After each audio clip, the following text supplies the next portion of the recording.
Hi there. I'm here with James McQuivey from Forrester today. Hi, James. Hi, how are you? Good. How are you doing? Very good. Nice to be here with you. It's very great to chat with you. And today we have a special interviewer.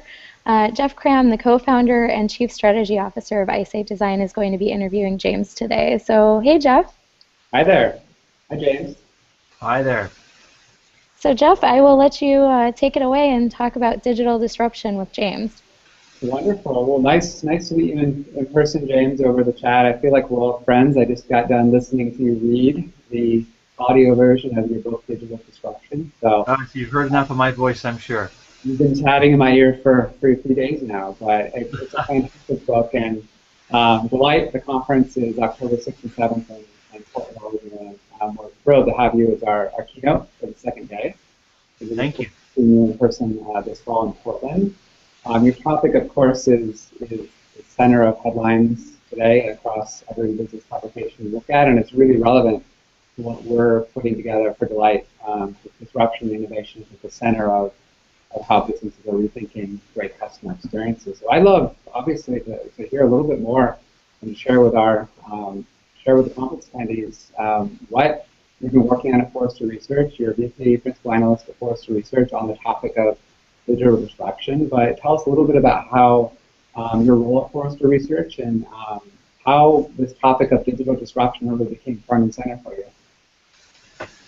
So it's an interesting journey that even got me into this company, much less into this kind of research. I do mention this in the book, so I guess I'm plagiarizing myself here, but I feel like digital disruption comes naturally to me.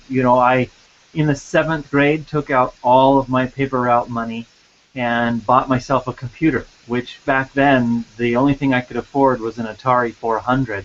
Most people listening to this won't even know what that was, but it was a pretty exciting introduction to the world of computing. And even then, I had to deal with this question of ROI, because my parents, when they found out that I'd taken out all that money and used it to buy a computer of all things, and then told them that this computer was the future, they said, well, what can you do with it?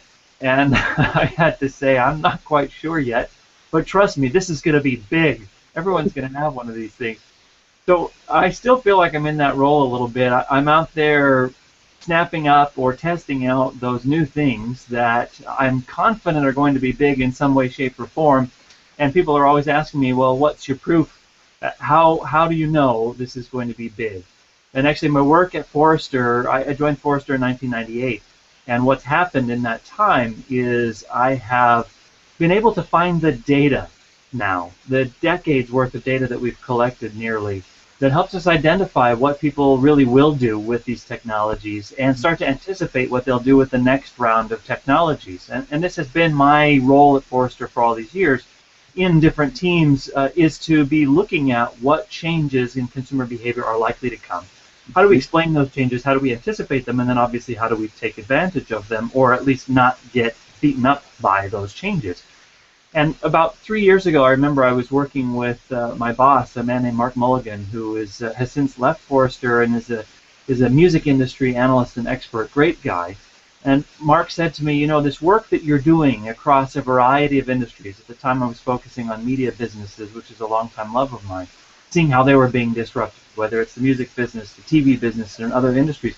And he said, it feels like you're talking about disruption. And at first I resisted that notion. I thought, that's really almost cliche to fall into the use of the word disruption. And he said, I really think you're talking about disruption, but you're talking about an accelerated type of disruption.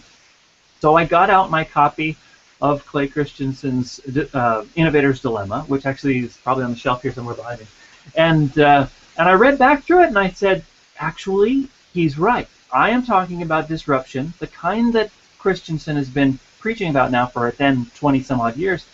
But what I'm talking about is a kind of disruption that is cheaper to do, easier to accomplish, and as a result will be spread across many more industries and will cause significantly more disruption in total than any one of these old school industrial age disruptions that we might have considered in the past.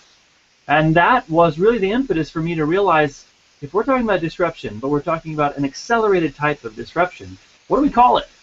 And that led us to the title Digital Disruption, which has been my work here for the last 3 years at Forrester, is trying to understand what's unique about digital disruption, first of all, and then how to do it, second of all, but a big second, because there's a lot in that category.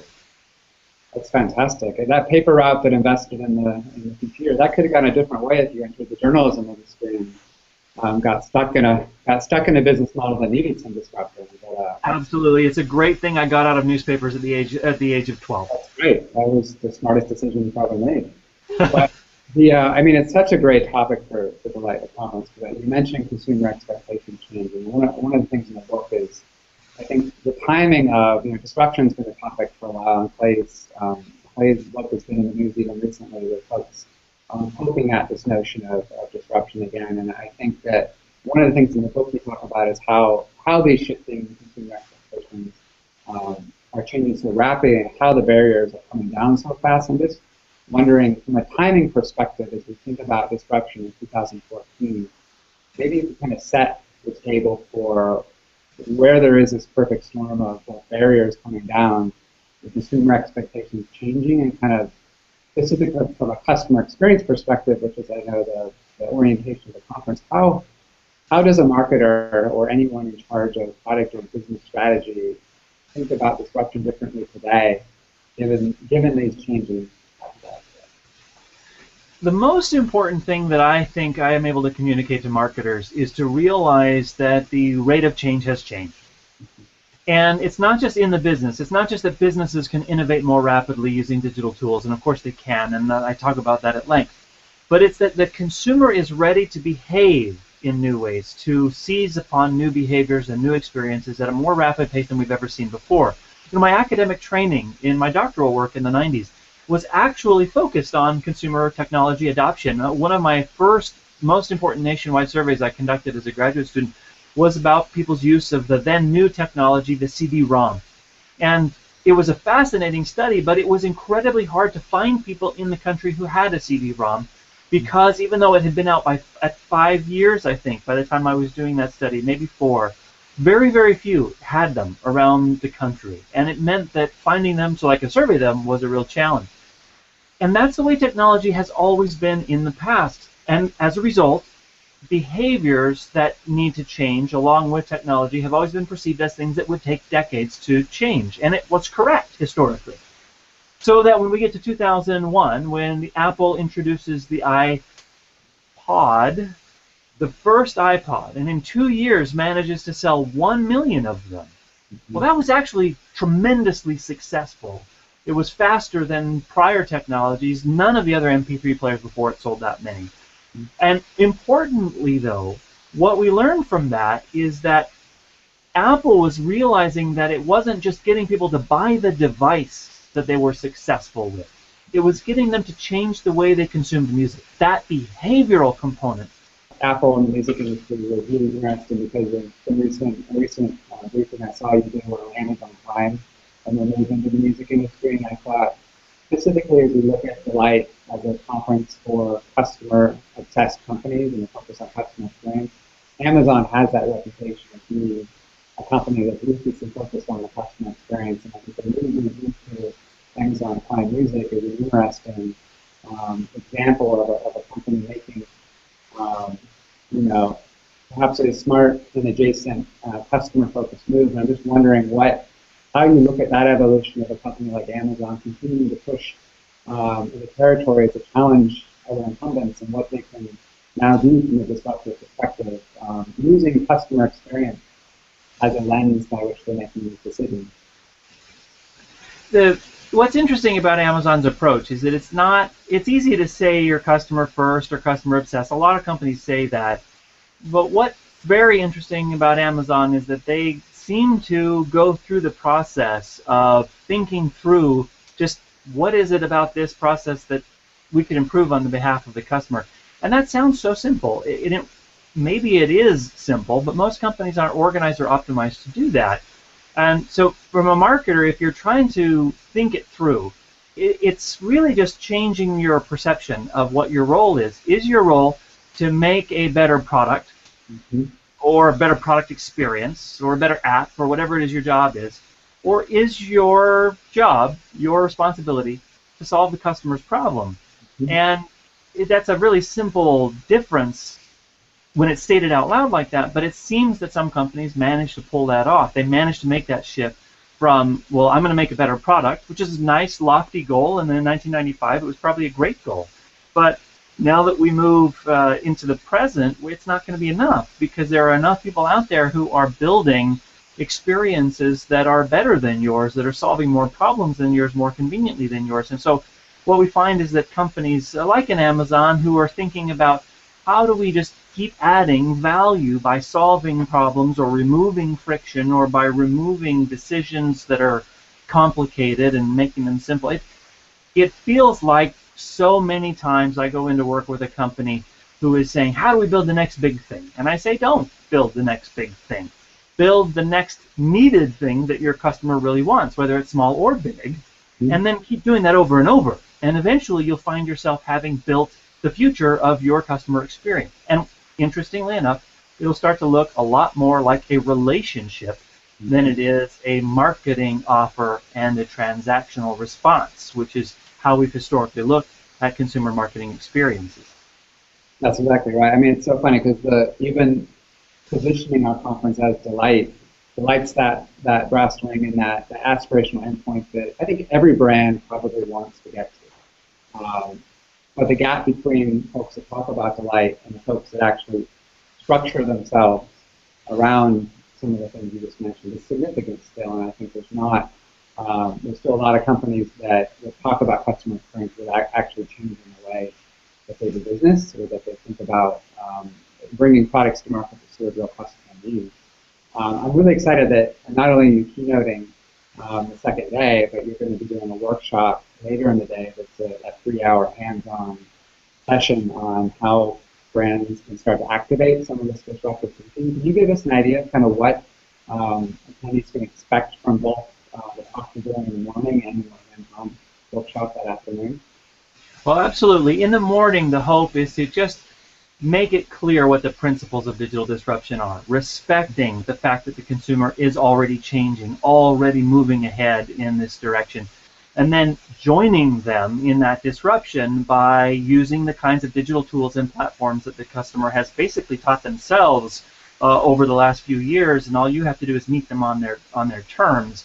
So we'll talk about that, use some examples, identify the hooks into the customer that you can identify to deliver value to them. Then in the afternoon, what we'll want to do is say, all right, what specific value are you in a position to offer to your specific customer? Because it's really nice to talk about giving customers value, but you have to know which customer. You have to know what they value, and then you have to know what it is that you as a company will derive strategically if you deliver that benefit to that customer. So there's just a series of steps that we'll talk through as we learn how to look for innovative adjacent possibilities or adjacent solutions that we can provide for the customer. And then only are we in a position to start talking about the benefits, the products, the outcomes of this process. What might that look like in an app? What might that look like in a digital relationship? What might that look like in a product if that's what you're designing? All of those steps that we usually start with, we say, what does the product look like? And then we figure out who it's for and all those things. That's backward. And so in the experience that we'll have together, we'll cover it probably more from a marketing perspective. We'll say, all right, what's the marketing experience only after we've decided who it's for, what they want out of life, what we're going to get if we give it to them, and then we'll design that experience with all of those things in mind. And you'd be surprised at how many log jams just that simple inversion of the brainstorm process can break through. That's fantastic. I think one of the great things about the attendees that will be at the conference, which will be great for the workshop, is that it's not just marketers. We've got user experience, customer experience professionals, we've got technologists, we've got product folks, and I think we both have the makers and the folks that plan this type of change, and I think getting them in one room for your workshop specifically is going to be a really interesting mix. That's actually a really good point. The invitation would be to bring those different functions into that same workshop specifically so that they can all realize that they need to orient their process from customer benefits strategy, and then product outcome. Whether it's a marketing experience, whether it's a CX that you're designing, or whether it's actually a product. It kind of doesn't matter which role you have in the organization. You're going to need to think of it this way. In fact, one of the outcomes of the workshop is that you give each other a language now for brainstorming what to do next in service of your customer. That someone comes up with an idea. Well, we want to do this campaign, or we want to design the product this way, or we want to do this user experience. And then it allows you to say, okay, who's it for? What benefit are you delivering them? What is it going to do for us? And then, okay, now let's refine what it will look like and feel like in order to meet those expectations and criteria. Fantastic. Well, we're really looking forward to having you out in Portland. Have you spent much time in Portland? Not much. I'm very excited to be there. Okay, it's a very disruptive city in its own right, and if you're around Sunday night with that Atari background, there's a special event that you can't quite yet announce. That's right up your alley for retro video games. So excellent. All right. Easy to see. Well, yeah. To remind everybody, Delight conference is coming up October 6th and 7th in Portland, Oregon. We still have space if you're looking to join us and hear James and other fantastic speakers speak. James, thank you so much for both being part of this event this year, and look forward to meeting in person. And taking the time for this interview. We really appreciate it. I look forward to it. We'll see everyone there in October. Great. Thank you. Thank you, Katie.